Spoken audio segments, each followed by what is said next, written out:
See a good group connecting now. Thank you guys for joining the webinar today. We've got a great presentation as always. Today we're covering how to confidentially sell or make an acquisition for your business. Our two webinar partners today are Transworld Business Advisors of Eastern North Carolina and the North Carolina Small Business Technology and Development Center. Before we get into the presentation, I'm going to run through our sponsors for the webinar that help make these happen.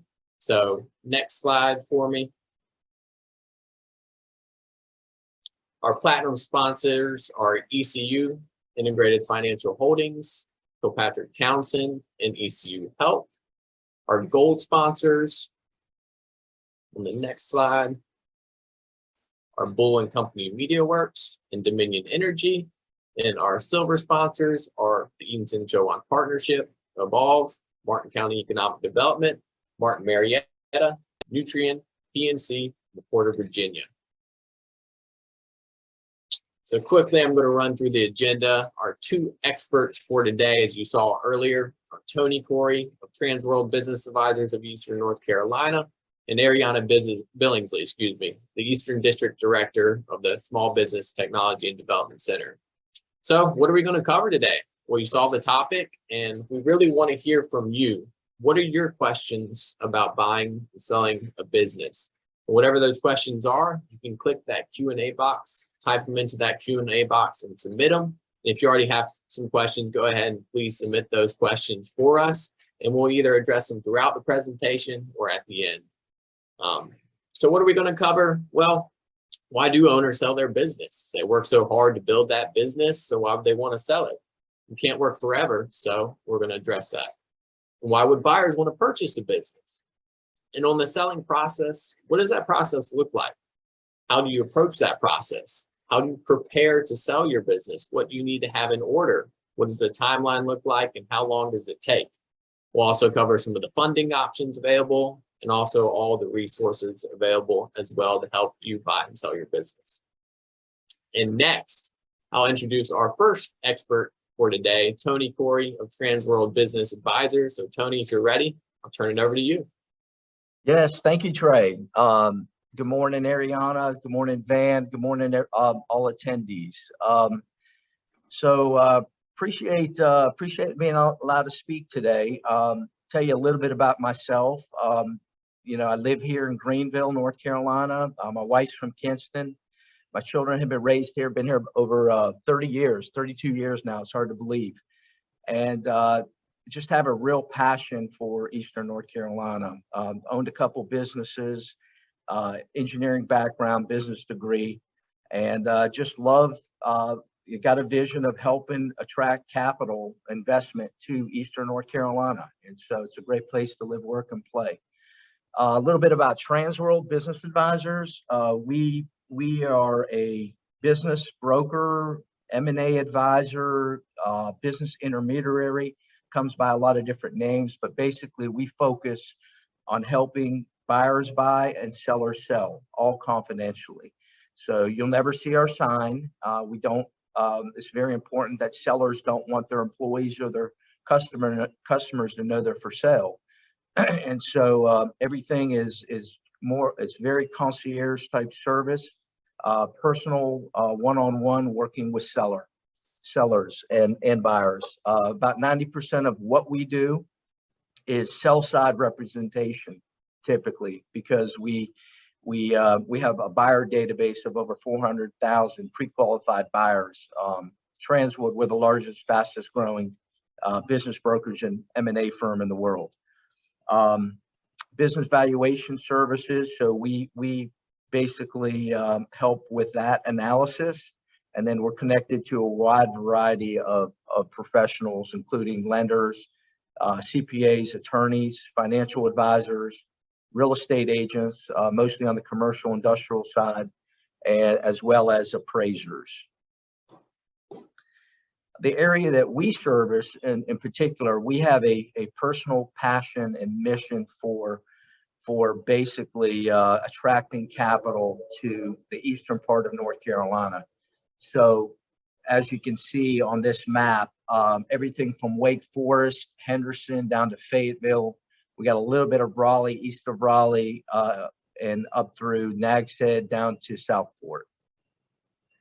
Turn it over to Ariana. Thanks, Tony. Good morning, everyone. Thanks for joining us. As Tony mentioned, my name is Ariana Billingsley. I'm with the Small Business and Technology Development here in North Carolina. For those of you who may not be aware of what SBTDC is, we're a business advisory service of the University of North Carolina system. We're funded by the Small Business Administration, so your tax dollars. Hence why our services are free and confidential. And state of North Carolina matches those funds through the UNC system. Our primary focus on the business counseling is working with small businesses in North Carolina throughout all the 100 counties, and cover we call it the three big M's, which is money, markets, or marketing, and management. So things like if you prepare into, in this case, like sell a business or buy a business, we can work with you through the business plan, financial projections, identifying the different sources of capital, potential for market growth through market analysis, and market research, human resources management, your operations. So anything having to do with the business. Our primary focus, as I mentioned, it's one-on-one counseling with small businesses. We do have some training available, but we partner quite a bit with resource partners like NC East Alliance and others to deliver the training or let people know the services we have. Some of the specialty, besides the general business counseling, as we refer to it, some of our services or specialty services also includes the technology development and commercialization. We're one of 63 programs in the nation, and we're one of two that has the T in the name. We have had the T since the very beginning, since 1984. What that stands for, it's technology, and it refers to our tech team that works with businesses who or prospective business owners who have a tech-related business or IP-related business that they're looking at commercializing. Our government contracting, or GCAP, works with clients who are interested in doing government contracting with federal, state, or local government. Anything from how to register and look for opportunities to how do you develop a proposal, and then how do you manage an award. Our international business development team is E-Star rated or awarded. We have a team of IBD counselors that work across the state of North Carolina with business owners who are interested in doing business internationally, from identifying markets outside the United States to evaluating those opportunities, to securing financing through sources like Exim Bank and so forth. Our some additional specialty programs for us include the access to capital resources. A lot of our resources or publications are available online and available obviously for free. But if you are obviously interested in any of those services, it's through sbtdc.org. And as I mentioned, our services are confidential. So as you can imagine, a lot of business owners may share things like financial statements, sometimes tax returns, depending. So anything that's shared with us, even though we're funded by tax dollars, we still maintain that confidentiality, which is a cornerstone of the services. So again, you can obviously review all the different services on our website. One other thing, if you're looking at or know someone who's looking at starting a business in the state of North Carolina, our Biz Launch training, Taking the Leap, focuses quite a bit on, it's a 4-week cohort program that focuses on basically starting a business in North Carolina. Thank you. And this is Tony moved. So this is a map of the different centers across the state. We have 11 regional centers and 16 centers in total across the state of North Carolina, covering all the 100 counties. Regardless whether you're at, whether you're in the western part of the state and reach to me, or reach to someone at our Triad East, or wherever you are, we can basically direct you to the center that's closest to you. So there's no limitation on which center you want to work with. Our division is strictly based on proximity to the center, but over the last 2.5 years, obviously we've focused quite a bit on, you know, Zoom and video conferencing one way or another. So it's kind of it's created this wider world for us where we can communicate with someone on the western part of the state face to face. So, but yeah, and again, our SBTDC.org website has quite a bit of resources, and also the links to sign up as a client with us. That's it. All right, I think Trey, you're going to run the first poll, correct? Yes, I will pull up that poll now, and in a second, I will launch it. All right, it should be up. And so as you're looking at this poll, just click what area you work in. And so obviously you see private side and governmental side, and I see some results coming in. Give a couple more seconds for those, for everybody in the audience to vote. All right, that looks like everybody has voted. And so there you go, Tony, Ariana, as you see right now, we've got 17% in manufacturing, the bulk of people in professional services, and then a few others in the governmental public sector. Excellent. That gives us a good sense of the audience. You got it. Do you want to run with the second poll now? Yeah. Let's run through the next two real quick, and that will give us a sense of how we'll answer questions and respond to what people's interests are. You got it. So run into the second poll. Launching it now. Basic question: have you ever bought or sold a business? So answer yes or no.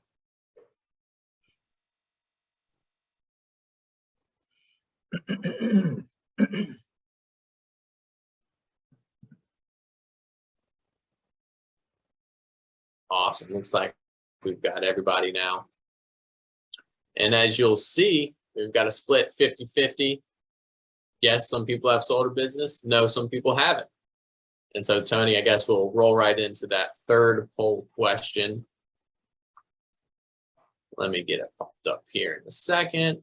Now, this third question: are you thinking about buying or selling your current business? So basic, are you or are you not?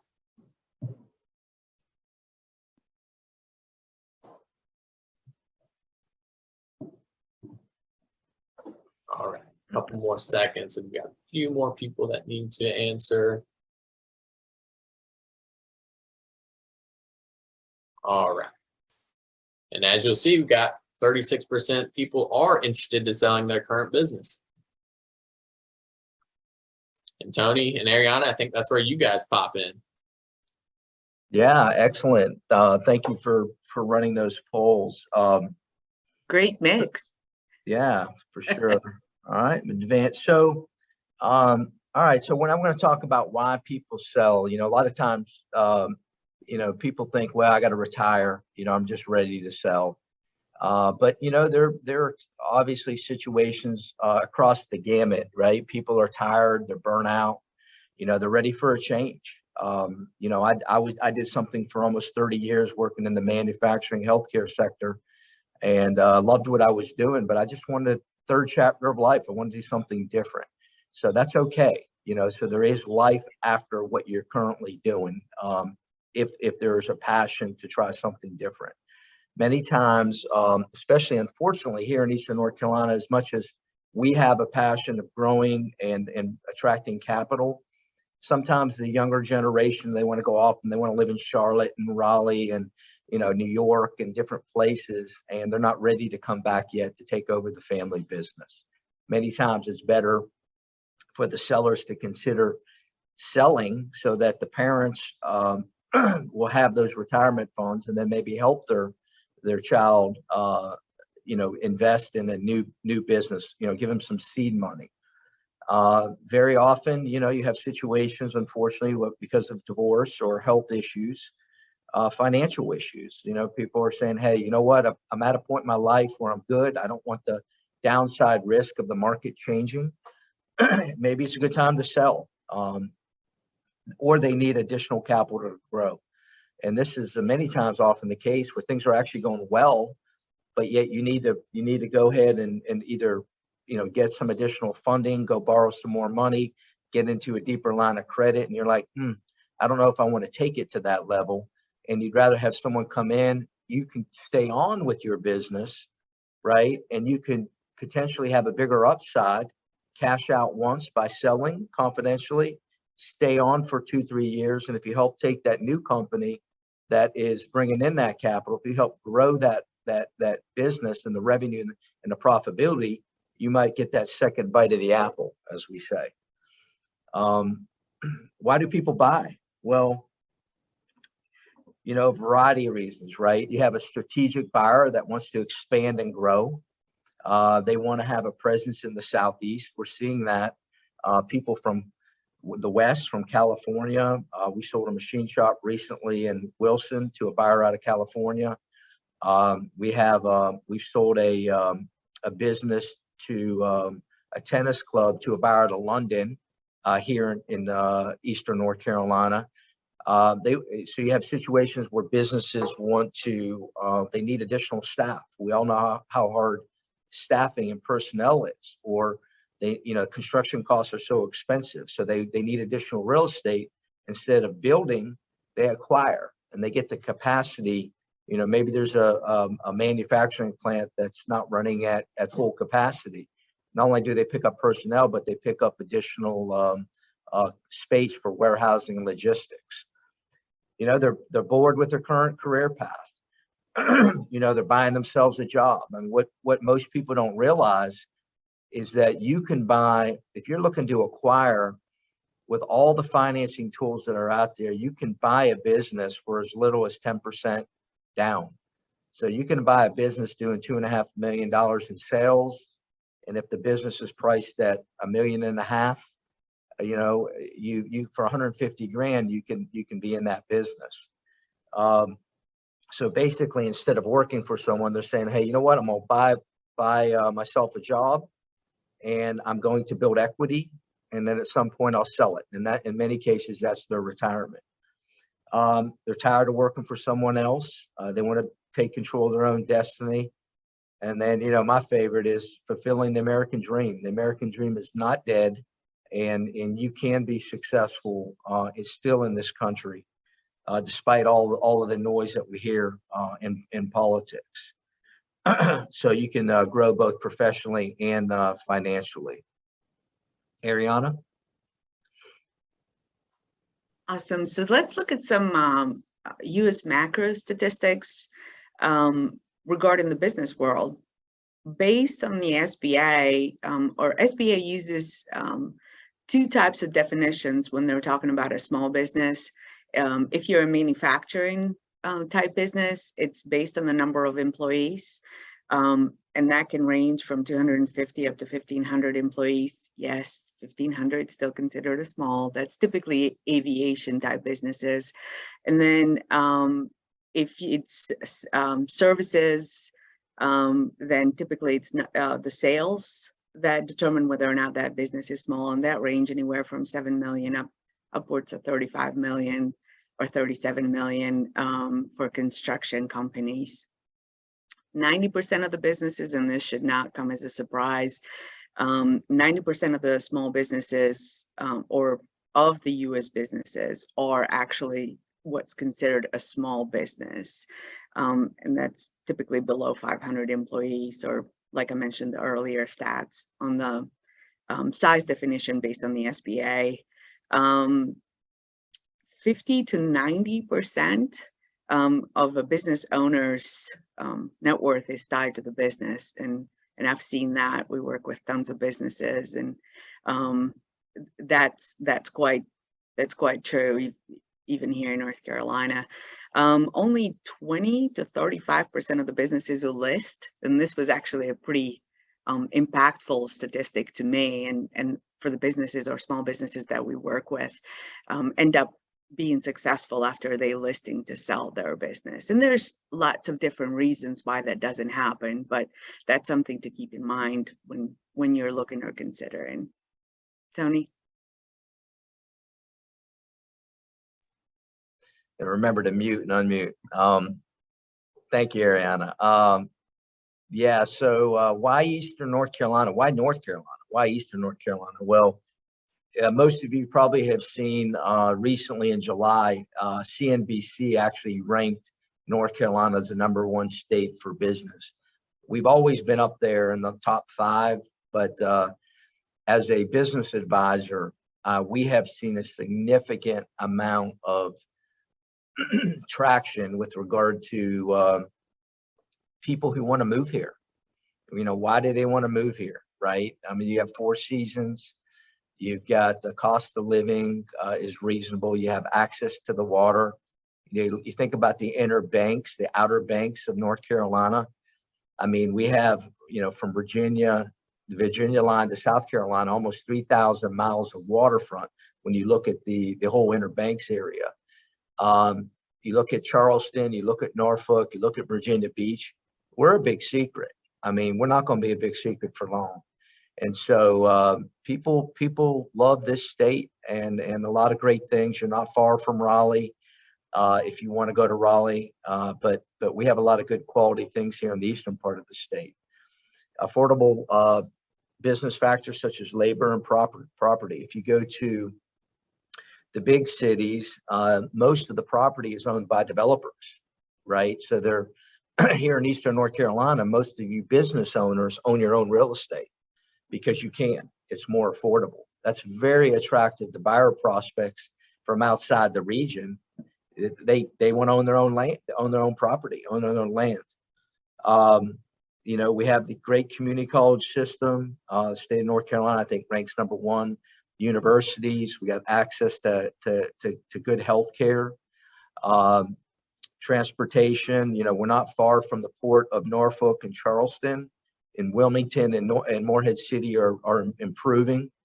They're dredging and doing things like that. So so it's become a very people are looking at it. And if you've heard some of the recent announcements by the Chamber of Commerce and by the Economic Development Partnerships, that the business is moving to North Carolina. So it's becoming extremely attractive. We're getting a look from around the country. Okay, so key attributes. So this one, basically, this slide, you know, if you're going to try to, say you're not interested in selling, say you're just curious about what this webinar is, right? You know, these are things that as you eventually, whether you sell or not, these are good practices to put in place and good things to have strong in the event that you ever do want to sell or transition to a family member. But basically, strong management team, you know, a trend of growing revenues and profitabilities, diversification of markets and products. You know, you don't want to have all your eggs in one basket. This is huge for those of you that want to sell. A 3-year history of EBITDA, which is earnings before interest, taxes, depreciation, amortization. The private equity companies, the large strategic buyers are really focused on that. So, you know, for business advisors like myself, this takes several years in many cases. Some people want out now. We work with that. But if you ultimately want to get out in a few years, you really want to work on really trying to figure out how to get that number up from a cash flow standpoint, because most businesses are sold on a multiple of cash flow, if that makes sense. Improved internal systems and procedures, very, very important. Complete and accurate financials. So a lot of very small businesses, there's too much commingling of funds, your business and your personal. You really want to separate that out. You want to keep it very clean. If you don't have a CPA, get one, create a really strong chart of accounts, create very strong silos of revenue streams. So you know how each profit center is doing. The more that you have that in place, the better off you're going to be when it comes time to sell. This one, eliminate surprises, is extremely important. I've seen more deals die because there were things that came up during due diligence that should have been brought up earlier. Just put it out there, put it right on the table. Hey, we had an audit, or, we had a labor violation, whatever it is, just disclose it. Let's try to clean it up before you go to market. But, every business has something. So don't beat yourself up. You're not going to get all these check marks, right? So it's not utopia. So we want to get as close as we can to accentuating the positive when we go to market. Review your financial goals and objectives. If you're thinking about, hey, I want to get out, I want to sell, what does that mean for you? What are you going to do after the sale? How much do you need? Do you need X dollars a month to live the lifestyle that you want to continue living? And so that's going to be really important. That's why a wealth manager, your accountant, what's the tax obligation going to be upon a sale, right? You have an exit, you got this huge capital gains tax. Well, this is where an advisor will work with your CPA, your wealth manager, your attorney, to determine what's the best exit strategy for you. Hire a professional, just like when you sell your house, mostly you sell it through a broker. Hire an intermediary. That's why I never say the word. I was going to say broker, but or advisor. Hire somebody who knows the business, that's going to be your trusted advisor, that's going to quarterback you through the process. And there's some good ones out there. Qualify and check references. Make sure that you really go through. That's going to be very important, so you can run your business. So you have somebody running the process for you while you're focused on keeping profitability and revenue coming in. And then really get a thorough understanding of the process on how to sell and preparing for sale.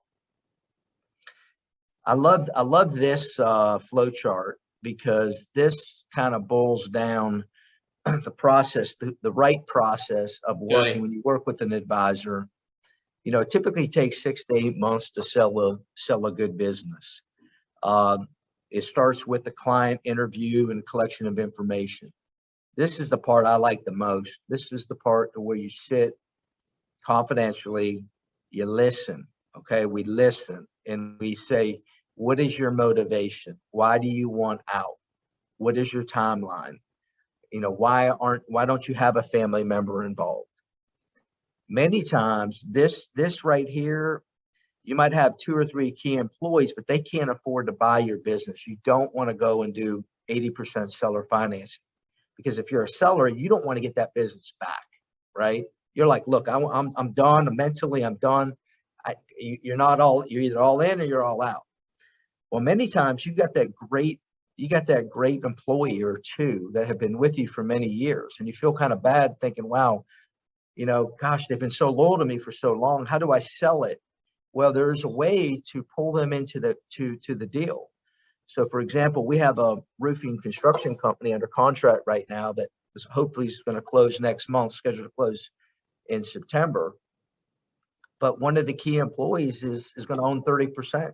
The new buyers coming in, actually a military guy, ex-Green Beret, going to come in, and he's pulling in this key employee to own 30%.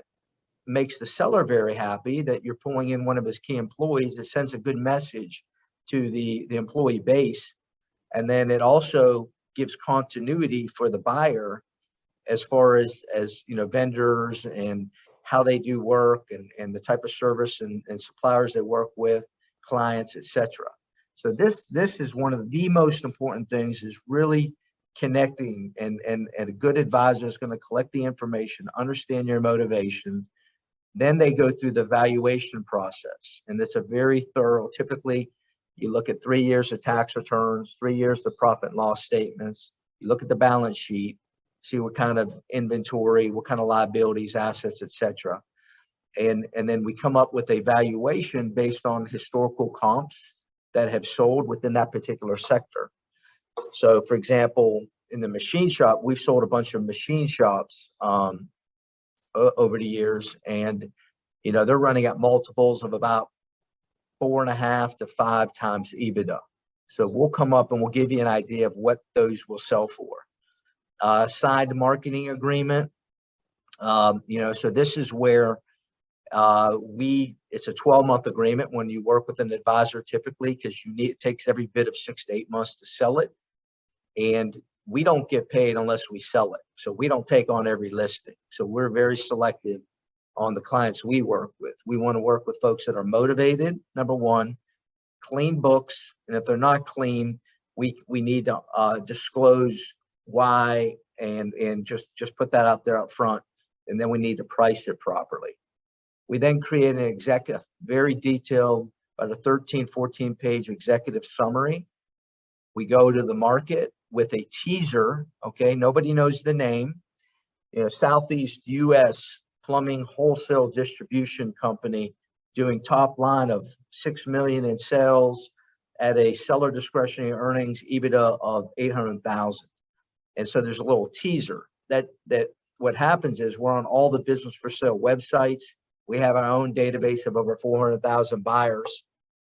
And what happens is somebody who's looking for a particular business, I'm looking for a manufacturing plant that's in the chemical industry. They'll put that in, and then we'll pop up. We have over 700 Transworld brokers like myself, and we're international. So you have buyers coming from all over the world, literally. And then what happens is we get them to execute an NDA, non-disclosure agreement. They also fill out a buyer profile.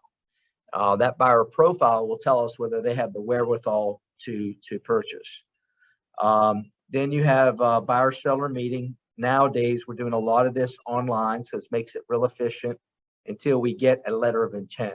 Once we get a letter of intent, then that's when we perhaps have a visit.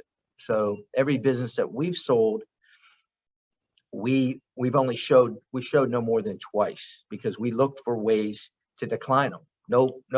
Yep, here's a good one. Now we want you to write a document. Give us a paragraph or two of why you think you are a successful the buyer for this business. Because most of the sellers out there that we work with are owner operators, and they really want somebody who's going to maintain and continue the culture of their business. We go through the closing all the way through the training.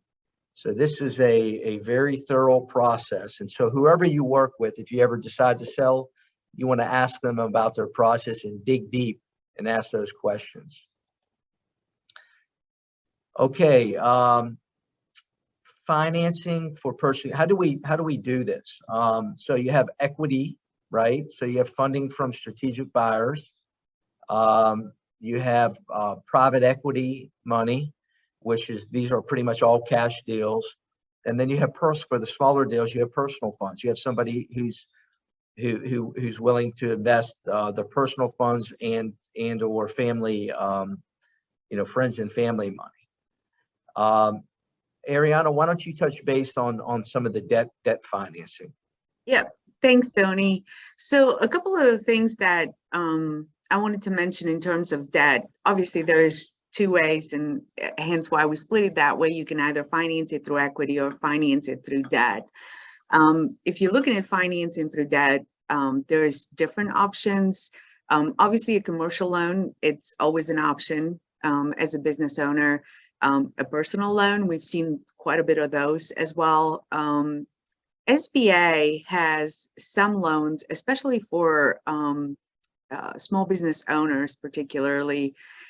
If you're looking at buying a business that includes real estate with it, and we've had quite a bit of those, a 504 loan may be something that you might want to consider. So SBA loans are not direct lending from the SBA. These are SBA more so loan guarantees rather than direct loans. SBA only actually does one type of loan, and those are disaster type loans. And if you're in business and you've ever gotten an EIDL loan, then you've gotten a loan from SBA. But the two primary products or SBA loan guarantees are the 7A and the 504. So they're very interesting names. The 7A is because of where it sits in the Code of Federal Regulation, but it's basically the EIDL loan. If you've dealt with this, it's a form of a 7A loan. This is typically permanent working capital type loans.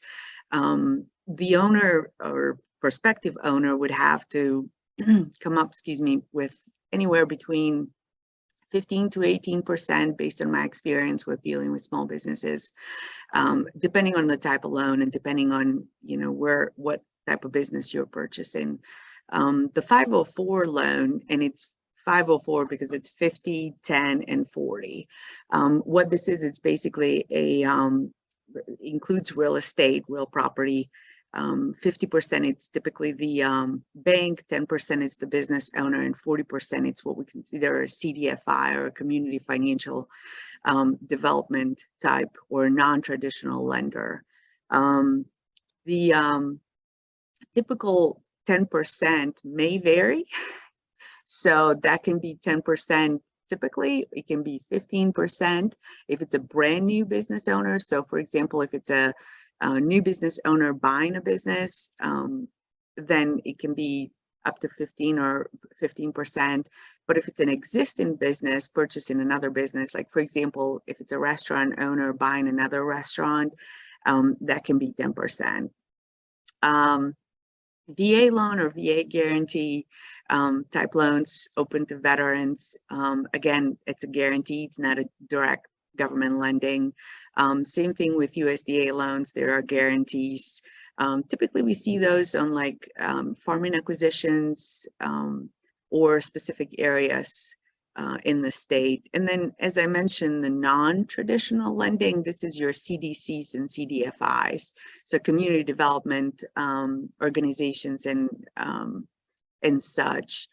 Some of them that you may be familiar with, we used to be in North Carolina, only had about 3 years ago or so, we only had 2 CDFIs that would participate in the 504 program, and they were self-help and BEFCOR.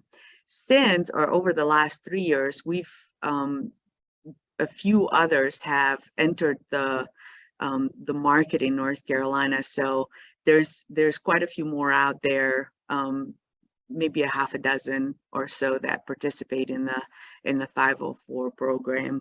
Some of the things to keep in mind whenever you're getting ready to either especially if you're getting ready to assume debt or basically use debt to acquire a business, whether it's a CDFI, a commercial, or a person, not sure about the personal one. I haven't quite dealt with those, but any of the other ones, the first thing that they're going to require is going to be a business plan, along with financial projections or 3 years worth of pro forma.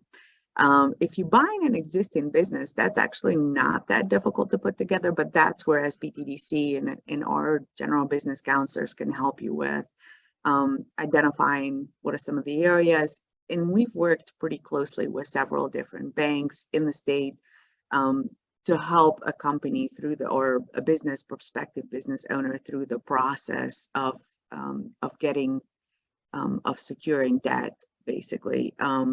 Lots of different cases. Business owner went to the bank, prospective business owner went to the bank. Great opportunity to purchase an existing business with a book of clients, and they were looking for a 504. There was real estate. So we helped them through the process of putting together the business plan, the financial projections, made sure the two elements spoke to each other. What that means is basically your projections and your business plan show the same numbers, and go hand in hand together. And then, then send them back to typically the bank or whoever referred them to us. All of those were successful. Generally will take a few weeks depending on how proactive the prospective business owner is. Some are proactive where you give them, kind of, I hate to call it homework, but things that they need to come up with or things that they need to do in their turn around and get all of that information together. And some others, may take a little bit of time to put the stuff together.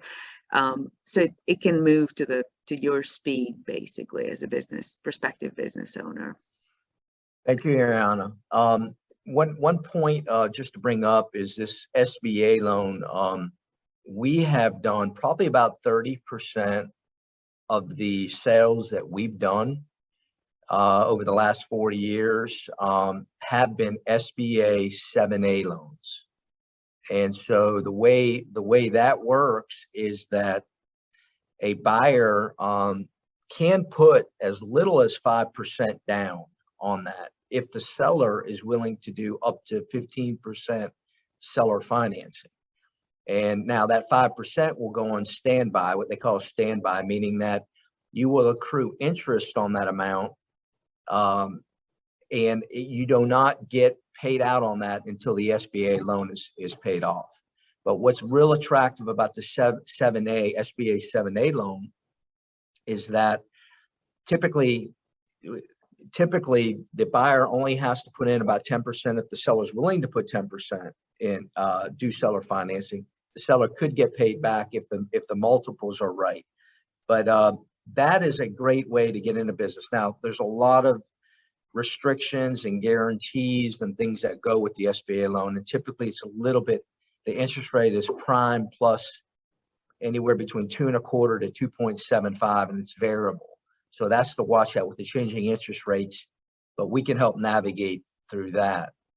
Alternatives to equity and debt financing is this seller financing. I mean, we had one client that had the real estate as collateral, and they wanted to finance, the buyer ended up putting in a couple $100,000, and they financed the rest of the deal because they were able to make $100,000 in interest a year.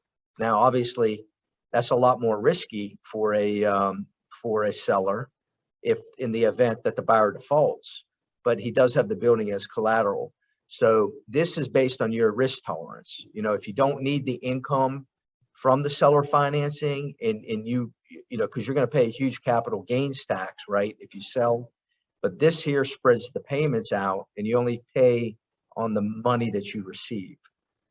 There's also what we call earnouts to where, you stay on for a bit and you're able to earn out an upside. And the one I really like that nobody really knows about is called the ROBS program. This is where a buyer can borrow from their 401k. So if you're coming out of corporate, you can borrow against your 401k and it's tax deferred. So you do it without penalty, it's tax deferred. So we can get into some of that. And then you have unsecured financing, which is typically very high interest rates. This is Tony, our last slide. Go ahead. Yeah, yes. Tony, before we move, we actually have a question related to financing. Does the SBA loan include purchase of real estate? Yes. That's the 504 loan that includes includes real estate purchase.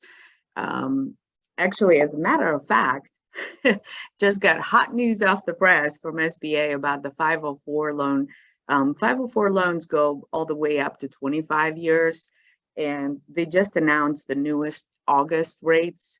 The 25-year, it's 4.981%, just came out from BEFCOR this morning. The 20-year, it's 4.89, and then the 10-year, it's 4.97.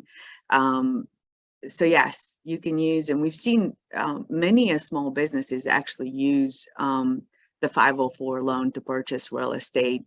And then not to enter into the tiny details or the many details of when you're putting together a 504 deal, a lot of times the business, especially if you're buying the land and the building with it, so the real estate with it,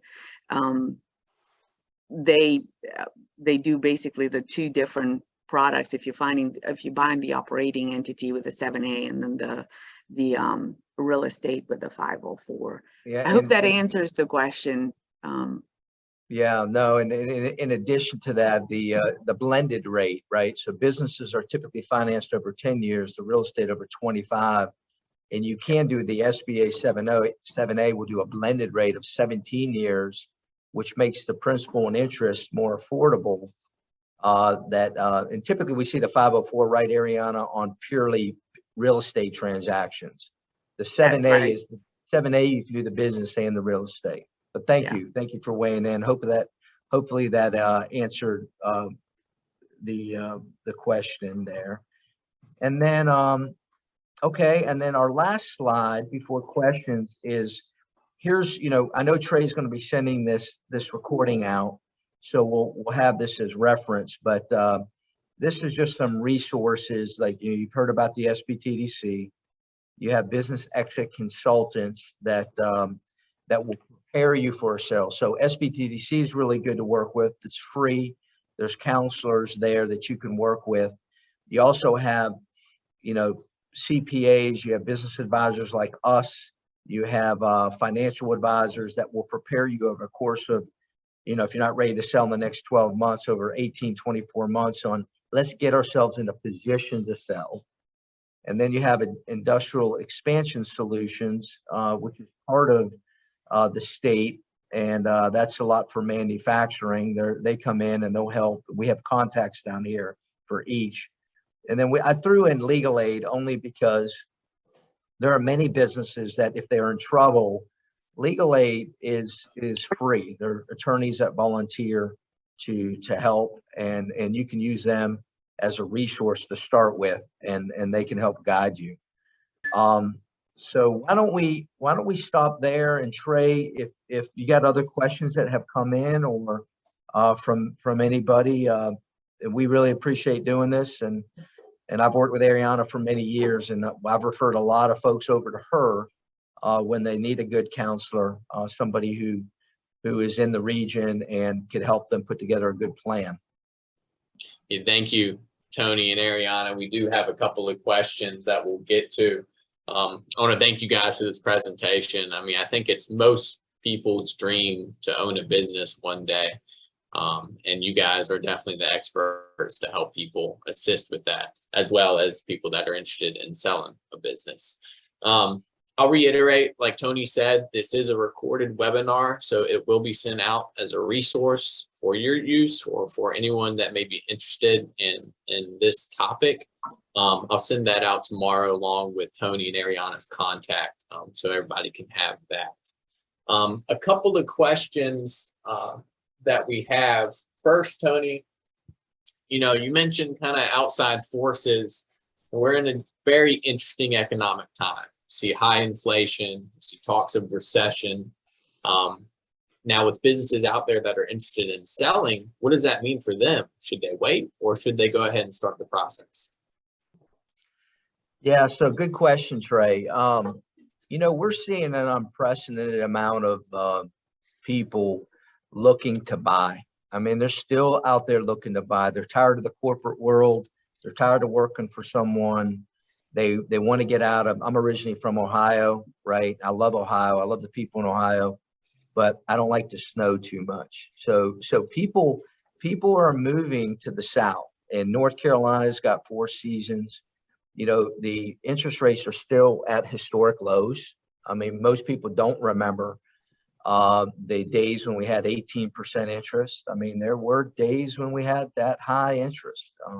So I know I'm aging myself, but I mean, you look at everything. When you look at a macro still from a global standpoint, what's going on with Russia and Ukraine and with China and potentially Taiwan. I mean, you have authoritarian regimes around the world. Where's the safe haven for capital, right?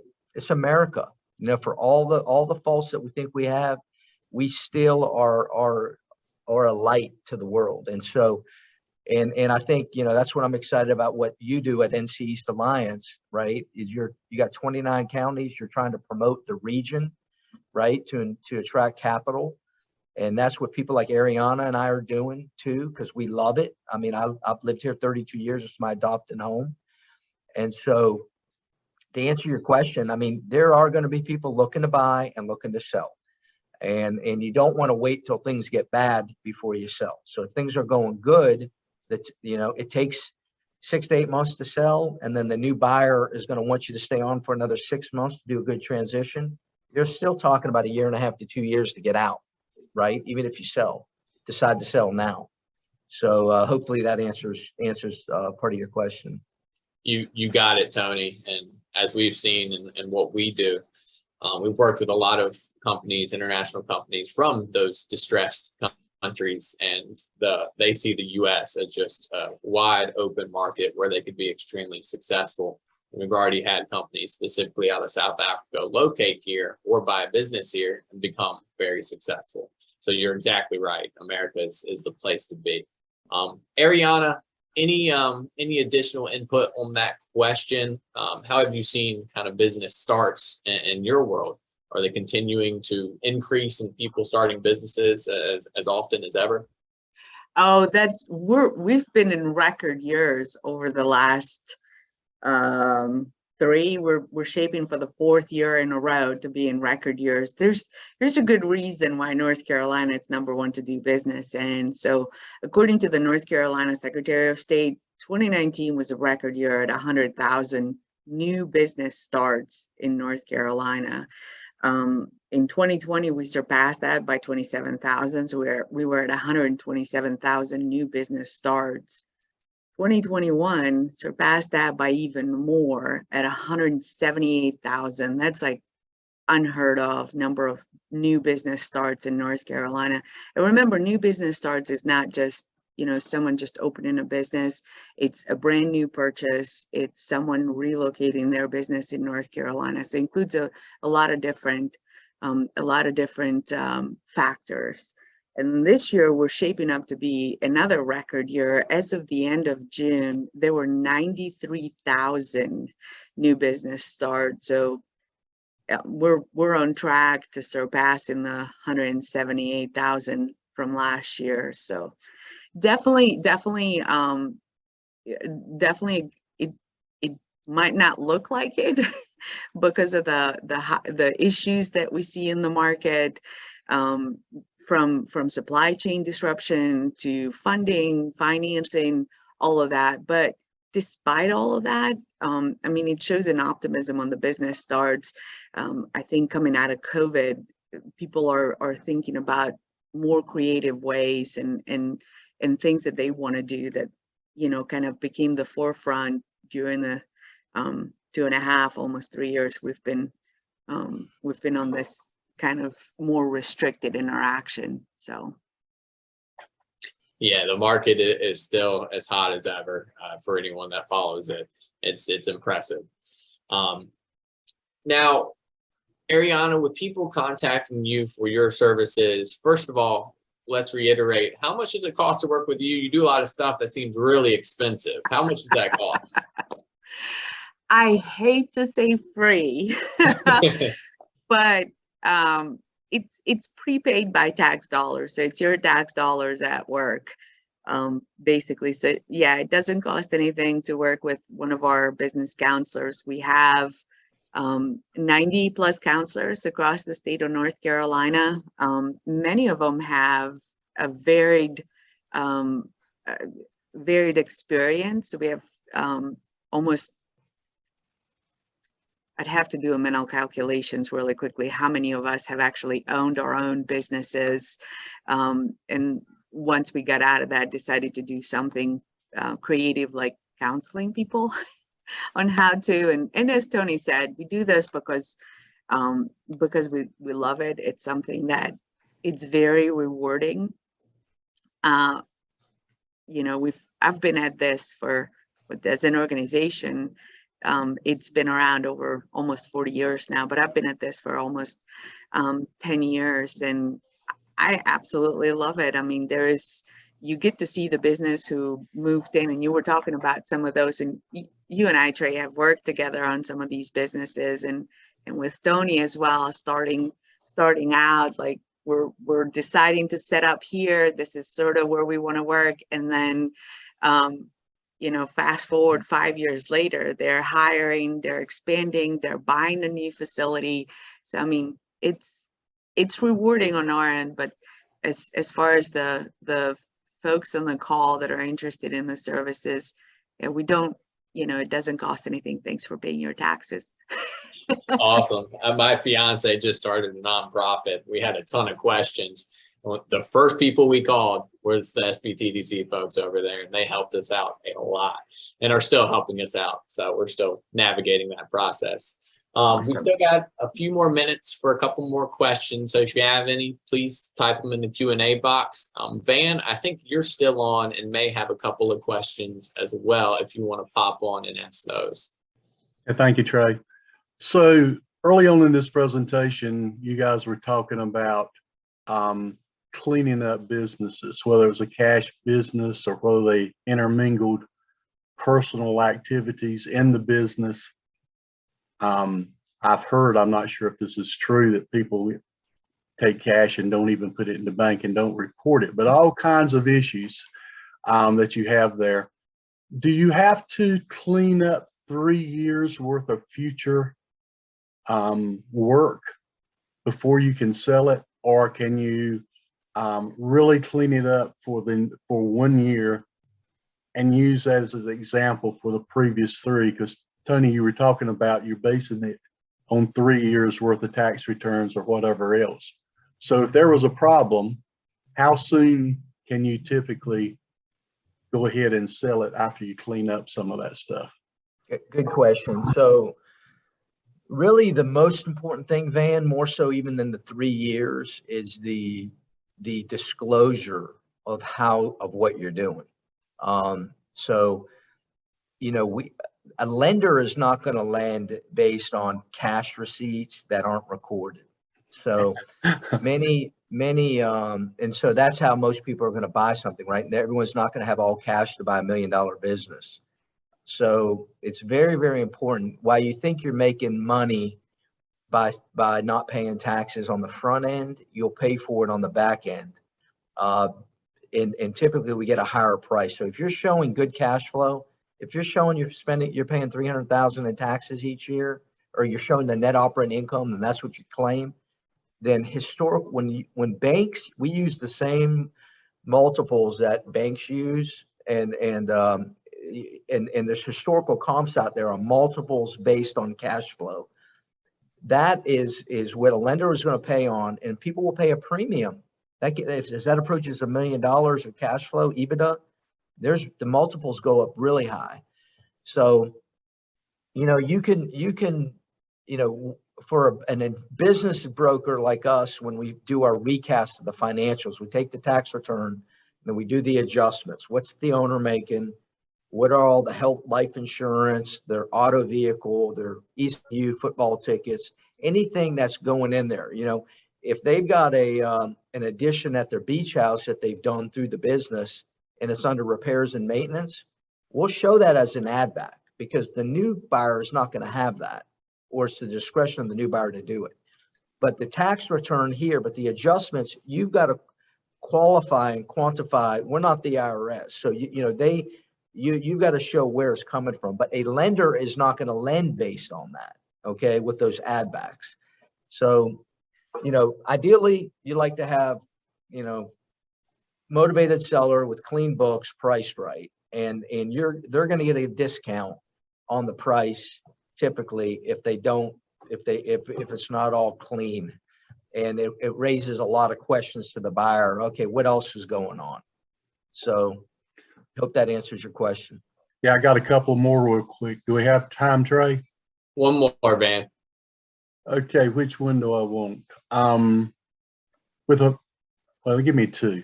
A foreign buyer, does that complicate financing in any way with traditional loans?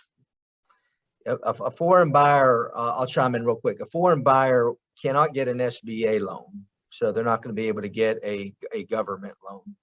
Typically, it's an all cash deal, or it's 70% cash and 30% seller financing, where they have the existing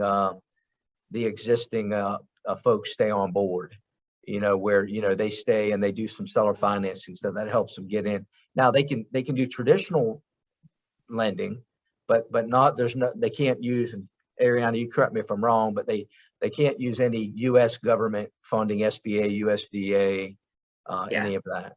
You're correct. We actually did help a client who did purchase a store here in Eastern North Carolina, and we ended up doing some creative recommendations on how to do. But SBA was, you're absolutely correct. That's not an option. So one more quick one, Trey.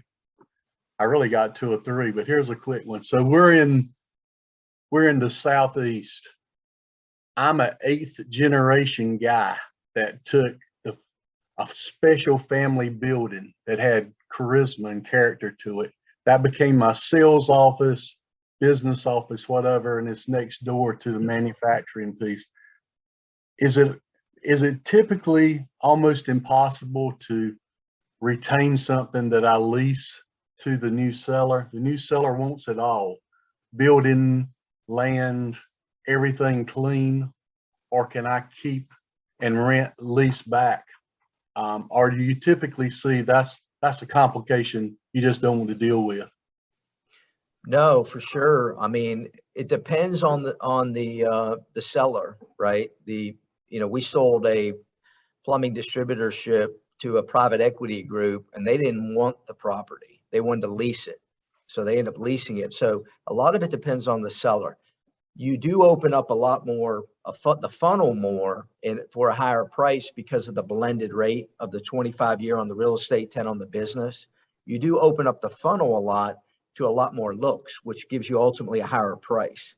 But if you have something sentimental like that, Van, to where you want to keep it, that's the criteria going in, is we can sell the business without with the intention of leasing a long-term lease. They're going to want a long-term lease. They're not going to want to pay a lot of money for a business that they won't have multiple options of renewal. All right. I'm done, Trey. Thank you. Appreciate that. Awesome. Thank you, Van. Tony, Ariana, we are out of time. So thank you guys for a fantastic presentation. And everyone that was able to join today, thank you for joining. We will send out the recording tomorrow. Appreciate you joining today, and thank you to the speakers. Hope you have a great rest of your week. Thank you. Thank you. Thanks for giving us the opportunity. Bye-bye. See you. Bye.